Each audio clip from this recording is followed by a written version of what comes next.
Hello friends, welcome to Loxio Tech YouTube channel. In this video tutorial, I will teach you how to install the new Windows 11 version named 25H2 without losing any data or settings.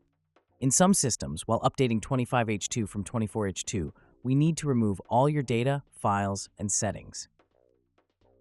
We can't install the update by keeping your files and settings. This video shows how to install 25H2 Update without losing your files and settings with the help of Windows 11 Installation Assistant. Please make sure that your PC or laptop connected to an active power source and have enough battery charge of at least 50%. Let's start. Right now, my laptop has Windows 11 version 24H2. I need to update it to 25H2 without losing any files, settings, or data on my PC. First, log into the official Windows 11 download page and download the Installation Assistant software.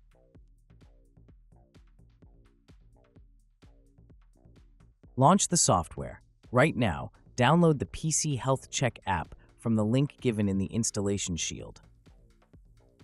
Download and install the PC Health Check app and open it. Then click on the Refresh button in the Windows 11 Assistant shield. Then click Accept and Install.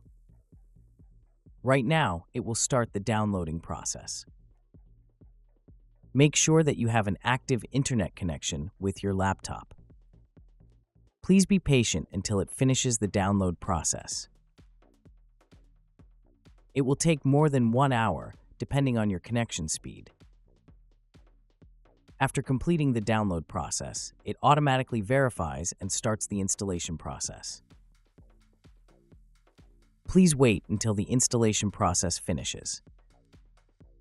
During the installation process, your computer may restart several times. Please be patient until it completes the upgrade and restart process and shows the login screen.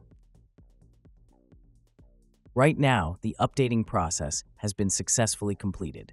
You can see my apps, data, and settings are remaking the same. Now you can see my laptop is upgraded to the newest version, 25H2. That's it. It's finished. If you enjoyed this video, then please make sure to subscribe this channel for more tech and tutorials videos. Also make sure to hit the bell icon to get the future upload notifications. And leave a comment if you have any suggestions or doubts. Please share with your friends. Thanks for watching. I hope you had a good time. See you in the next video.